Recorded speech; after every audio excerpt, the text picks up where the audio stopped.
Hallo, guten Tag. Das sind die Obst. Ich habe hier den Apfel.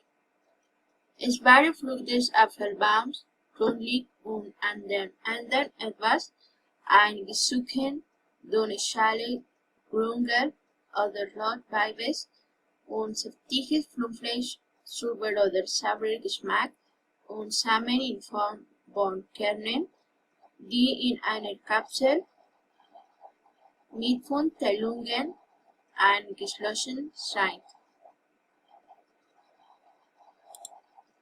Ich habe hier die Banane.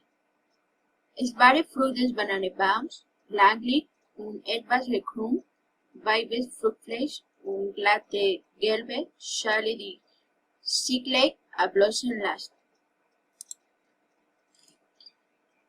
Ich habe hier die Ananas, tropische Pflanze mit dornigen Blättern, lang und gespalten, violetten Blüten und fleischigen und schweren Früchten.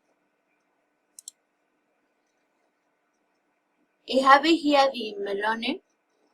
Die Früchte dieser Pflanze sind etwa grob und oval, mit glatter oder gefurchter, grüner oder gelber Schale und sehr saftigen Fruchtfleisch mit süßem Geschmack und klebriger oder Orangefarbe.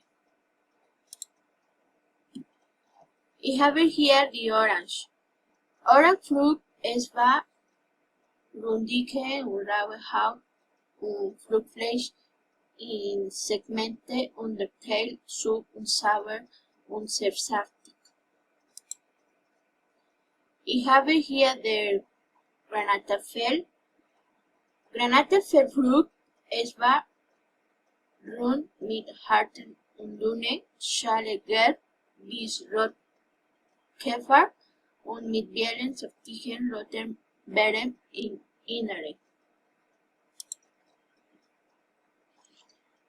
Ich habe hier die Birne.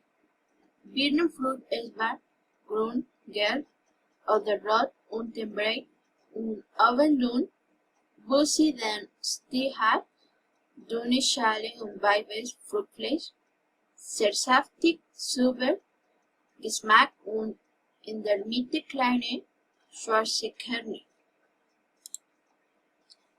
Ich habe hier die Wassermelone. Frucht dieser Pflanze ist war kugelförmig und grob mit sehr harter grüner Schale und rotem Fruchtfleisch, sehr süß und saftig und voller schwarzer Samen. Danke!